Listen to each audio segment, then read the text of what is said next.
She didn't cry, she didn't flinch, she didn't even look up. That was the part nobody talked about afterward. Not the lawsuit, not the press conference, not the 11-figure number that appeared in the headlines 3 days later. What people who were there remembered, if they were honest with themselves, was the silence.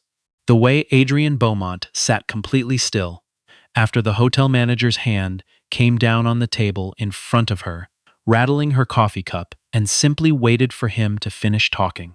Her assistant, who had been standing 2 steps behind her, later said it was the most frightening thing she had ever witnessed. Not because of what Adrienne did, because of what she didn't do. It had started the way most disasters do, slowly, and then all at once. The Whitmore Grand was the kind of hotel that didn't need to advertise. It didn't have a sign visible from the street.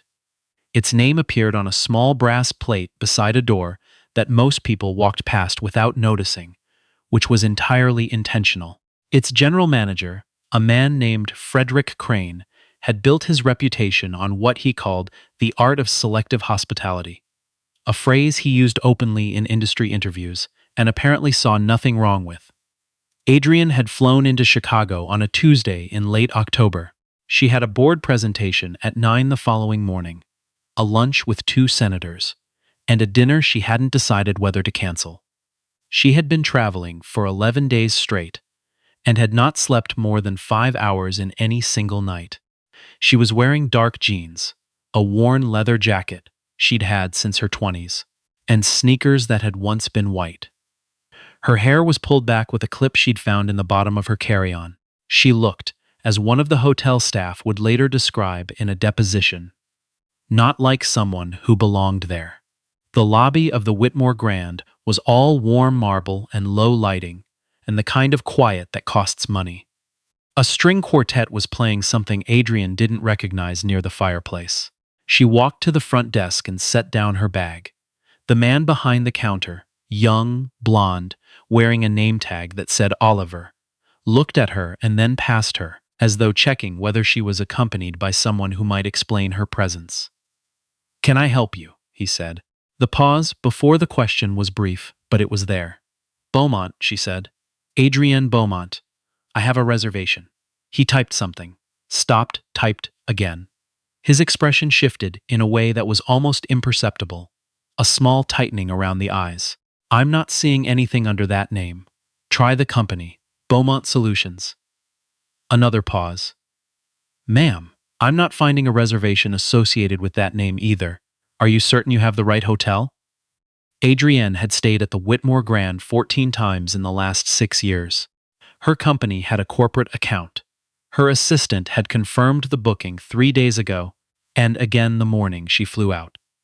She knew the answer to his question, and she knew he knew the answer to his question, and she also knew exactly what was happening, because it was not the first time. "I'd like to speak with your manager," she said. Oliver's expression didn't change. "Of course." One moment, she waited. The string quartet moved into something she recognized. A Brahms intermezzo, slow and heavy. A couple in matching resort wear walked past her toward the elevator, pulling wheeled luggage. The woman glanced at Adrienne and then away. Frederick Crane appeared from a door behind the desk. He was a tall man, early 50s, with the particular bearing of someone who had spent decades being deferred to. He looked at Adrienne with an expression that managed to be simultaneously polite and dismissive. "Miss Beaumont?" he said, though his tone suggested he doubted it. "Yes, I understand there's some confusion about a reservation." "There's no confusion on my end," she said. "Your system appears to have a problem." Crane smiled the way people smile when they are not actually amused. "Our system is quite reliable, I assure you. Is it possible you may have booked elsewhere? We have several partner properties in the city that might be more." He paused. "Suitable." The word landed the way he meant it to. Adrienne looked at him, just looked at him. She didn't raise her voice. She didn't move. She simply held his gaze for a long moment, the way a person does when they are deciding something. "Your partner properties," she said quietly. "Yes. The Lakeview Meridian, for instance, is quite." "I'm going to ask you one more time to find my reservation," she said. And if you'd like to continue this conversation in a direction I think we both know you're heading, I'd suggest you have your legal team on standby. Crane blinked.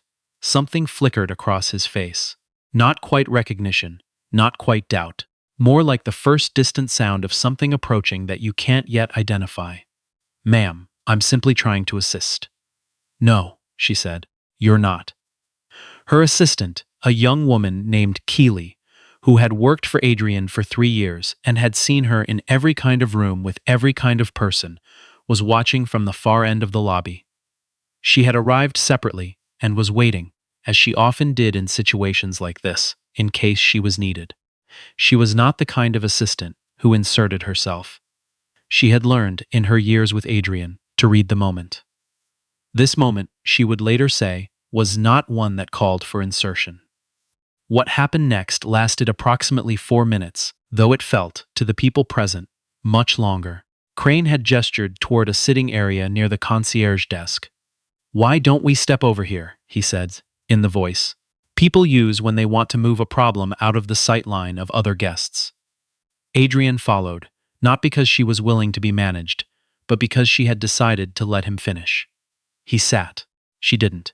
He explained, in measured tones, that the hotel was fully booked, that they deeply regretted any inconvenience, that he would be happy to arrange a car to one of their partner properties, that the Whitmore Grand prided itself on clarity around its guest experience. He used the phrase, "our clientele," twice. Adrienne listened to all of it. Then she said, "Do you know who I am?" It was not a question she asked often. She had, in fact, spent most of her adult life specifically avoiding asking it, because she believed, had always believed, that a person should not need to announce their value in order to be treated with basic human dignity. But she was tired. She had been traveling for 11 days, and she was done. Crane's smile became fixed in a way that suggested he thought the question was slightly absurd. "I'm sure you're a very important Beaumont Solutions," she said. "You've heard of it." A pause. He had. Everyone in his industry had. Beaumont Solutions was a logistics and supply chain technology company worth somewhere in the neighborhood of $4 billion, depending on the quarter. It had contracts with 3 of the largest hotel groups in North America, including, as it happened, the Whitmore's parent company. The recognition moved across Crane's face like weather. "Mrs. Beaumont," he started, "my company's software manages the reservation systems for 7 of your parent group's flagship properties," she said, "including this one." She let that land. "I assume that's the system that just couldn't find my booking." The string quartet had stopped for a break. The lobby was very quiet.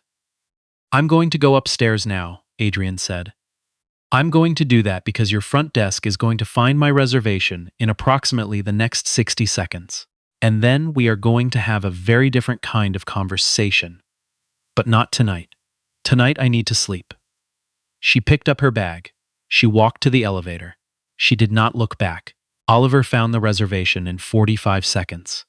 Keely fell into step beside her as the elevator doors opened. "How long has she been working here?" Adrienne asked. "Who?" "The woman at the far desk. The one who watched the whole thing and didn't say a word." Keely glanced back. "I don't know. I can find out. Don't bother." Adrienne stepped into the elevator. "Get me everything on Frederick Crane. Employment history. Performance reviews if you can get them. Any prior complaints. As far as it goes." How Philiviter, doors closed. In room 1408, a suite she had stayed in before, with windows that looked out over the lake, Adrienne sat on the edge of the bed for a long time without turning on the lights. She thought about the summer she was 19 years old, working nights at a copy center in Memphis, sleeping on a mattress on the floor of an apartment she shared with 2 other women, writing code on a laptop she'd bought used and repaired herself twice. She thought about the first investor meeting she'd ever taken, in a conference room where the man across the table kept directing his questions to the white male colleague she'd brought along as a technical consultant, even after she'd explained 3 times that she was the founder. She thought about the moment, 8 years ago now, when she had signed the contract that made Beaumont Solutions a 9-figure company, standing alone in a parking garage because she'd stepped out to collect herself and hadn't wanted to do it in front of anyone. She thought about all the rooms she had walked into and immediately understood that someone wanted her to feel like she didn't belong there. She was 43 years old. She was worth more money than Frederick Crane would make in 400 lifetimes. And she was still having this same night. She didn't cry. That was the thing about it. She had stopped crying about this particular kind of evening somewhere around the time she turned 30. What she felt now was something quieter and more settled. A kind of cold clarity, the same feeling she got when she saw a problem in a system and understood exactly where the break was. She opened her laptop. She didn't sleep much. By 6 in the morning, she had assembled what she needed. By 7, she had made 2 calls. By 8:15, when she walked into the boardroom, 12 blocks away for her 9 o'clock presentation, she had already put 3 things in motion that Frederick Crane did not yet know about. The presentation went well. It always went well. Adrienne was the kind of person who was exceptional at the thing she was exceptional at, and she knew it without needing to perform it. Afterward, over coffee, one of the board members, a woman named Sandra, who had known Adrienne for a decade, asked how she was. "Fine," Adrienne said. Sandra looked at her. Sandra was 61 years old and had been reading people for 60 of those years. "What happened?" Adrienne told her. Briefly, without drama, the way she told most stories. Sandra listened without interrupting, which was one of the things Adrienne had always respected about her. When Adrienne finished, Sandra was quiet for a moment. "What are you going to do?" she said. "I already did it," Adrienne said, and picked up her coffee. What she had done specifically was this. Beaumont Solutions held the software contract for the Whitmore parent group, a company called Hartwell Hospitality, which operated 23 properties across 9 cities. The contract was up for renewal in 6 weeks.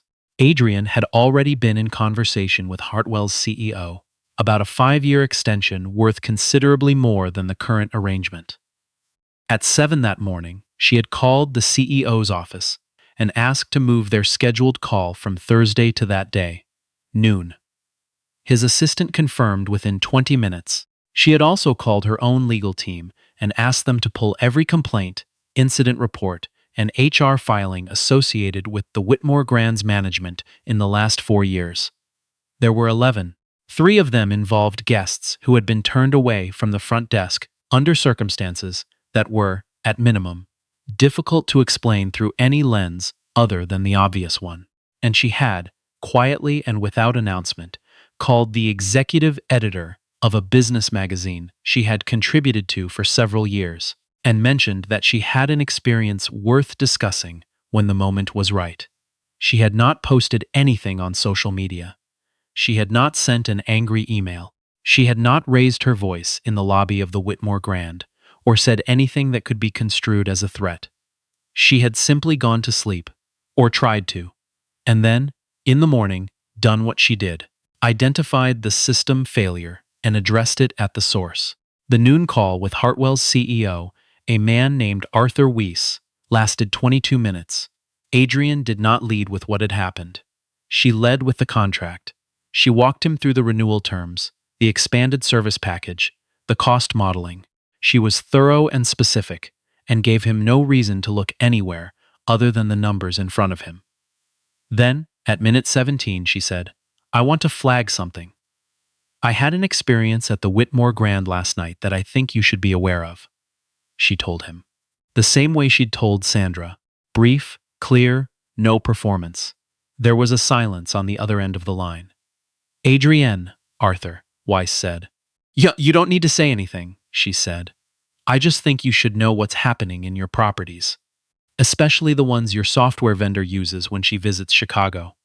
Another silence. When he spoke again, his voice had changed in the way voices do when a person is doing math very quickly in their head. "I'll need to look into this," he said. "Of course," she said. "Take the time you need. I'll have my team send over the renewal paperwork by end of week." She hung up. Frederick Crane received a call from Hartwell's regional VP at 2:15 that afternoon. He would later say, In the interview he gave to a trade publication 8 months after his termination, that he had not connected the events of the previous evening to what was happening until the VP said Adrienne's name. "That's when I understood," he said. It was also, by most accounts, several hours too late for that understanding to be of any use. Oliver, the front desk associate, was placed on administrative leave the same day, pending a review of the previous evening's events. 3 additional staff members were interviewed. The HR files, which, it turned out, had been marked as resolved in ways that did not hold up to scrutiny, were pulled for external review. The story moved quickly after that, the way stories do when the person at the center of them has spent 20 years building relationships with people who know how to move stories. By Thursday, 2 of the major business publications had reached out to Adrienne's communications team. By Friday, the magazine editor she'd called had a draft interview scheduled. The piece would run 6 weeks later, timed, by accident or design, depending on who you asked, to coincide exactly with the Hartwell contract renewal window. Adrienne did not give the interview to cause damage. She gave it because she had something to say, and she had decided it was time to say it. She talked about building Beaumont Solutions from a Memphis copy center at 19 years old. She talked about the investor who had spent an hour talking to her consultant. She talked about 23 years of walking into rooms and being assessed by people who had not yet figured out who she was. She talked about the Whitmore Grand. The headline the magazine chose was not one she had suggested. She had in fact asked them to consider something less pointed. They published it anyway, and she couldn't entirely blame them, because it was accurate. The most powerful woman in logistics has been waiting for an apology her whole career. She stopped waiting. The day the piece went live, Adrienne was in Atlanta for a conference. Keeley texted her the link at 6 a.m. and added nothing else. No exclamation points, no commentary, which was one of the reasons Adrienne had kept her for 3 years. She read it once through, standing in her hotel room in the kind of dawn light that makes cities look honest, and decided it was fine, not perfect. There were 2 paragraphs she wished had been phrased differently, but fine. True, which was what mattered. She set her phone face down on the nightstand and went to get ready. The conference was 3 days. She gave a keynote on the second morning to an audience of about 800 people. Supply chain executives, technology investors, a handful of journalists who had added the session to their schedules in the last 48 hours. She talked about efficiency, about system design, about the difference between a process that works on paper and a process that works in the real world. She did not mention the Whitmore Grand. She did not mention Frederick Crane. She did not mention the article, which by that point had been shared approximately 40,000 times and was generating the kind of commentary that required Keeley to mute most of her notifications. What she mentioned, toward the end, almost as an aside, was this: the best systems are the ones that treat every input as equally valid until the data proves otherwise. The moment you start making assumptions about value before you've examined the evidence, that's the moment your system starts failing. And systems that fail in small ways, in quiet places where no one is watching, tend to fail in larger ways eventually. That's not philosophy, that's just engineering. The room was quiet for a moment. Then it wasn't. Hartwell Hospitality signed the 5-year renewal with Beaumont Solutions 11 days after the article published. The terms Adrienne had outlined were accepted without negotiation on any significant point, which was unusual, and which Arthur Wise did not comment on publicly. Frederick Crane's termination was announced in a brief internal memo that described his departure as the conclusion of a mutual decision. He did not receive the industry award he had been nominated for that spring, which was quietly withdrawn from consideration by the committee. Oliver left the hotel industry. The woman at the far desk, whose name Keeley eventually discovered was Tamsin, and who had worked at the Whitmore Grand for 9 years, filed a complaint of her own shortly after the story broke, related to events that had nothing to do with Adrienne and had been building for considerably longer. None of this made Adrienne feel the way people seemed to expect it to make her feel. She was asked, in the magazine interview, and in several others that followed. Whether she felt vindicated. She thought about the word for a while before answering. Vindication implies I was waiting for something, she said finally. I wasn't waiting. I was working. I've been working this whole time. What happened at that hotel was one evening out of 23 years. The work is what matters. The work is what it's always been about. The interviewer pushed, but surely the outcome. The outcome confirms what I already knew, she said. That's not vindication. That's just evidence. On a Tuesday in December, 6 weeks after the Whitmore Grand, 47 days after the article, Adrienne flew back into Chicago. Different meeting. Different hotel, a smaller one she'd used twice before, in a part of the city she preferred. Keeley had offered to change the booking when the story broke, to move her to something higher profile, something more obviously appropriate to her profile. Adrienne had said no. She checked in without incident. The woman at the front desk said good evening, and asked whether she preferred her newspaper in the morning or already in the room when she arrived at night. Adrienne said morning. The woman made a note. Simple, clean. The transaction it had always been meant to be. In her room, she ordered room service and worked until 11. The food came on time, the temperature was right, and the person who brought it knocked once and left it outside the door the way she'd requested. She ate at the desk while reviewing a contract amendment and didn't think about any of it. She fell asleep before midnight for the first time in weeks. In the morning, there was a newspaper outside her door. She picked it up and took it inside and set it on the table while she made coffee. And for a few minutes, she just stood at the window and looked out at the city coming awake. The early light moving across the buildings, the lake in the distance doing what lakes do, indifferent and permanent. And she felt, for no specific reason she could have named, something that was close to peace. Not because anything had been fixed. She knew better than that. The rooms she walked into would keep being what they were. The assessments would keep happening, fast, reflexive, made in the space before a word was spoken. And she would keep walking in anyway, the same way she had at 19 and at 27 and at 35, the same way she intended to keep walking until she decided to stop. But there was something, not vindication, not triumph, just the evidence, stacking up quietly in the corner where she kept it, patient and irrefutable, year after year after year. She drank her coffee, she picked up the newspaper, she sat down and got back to work,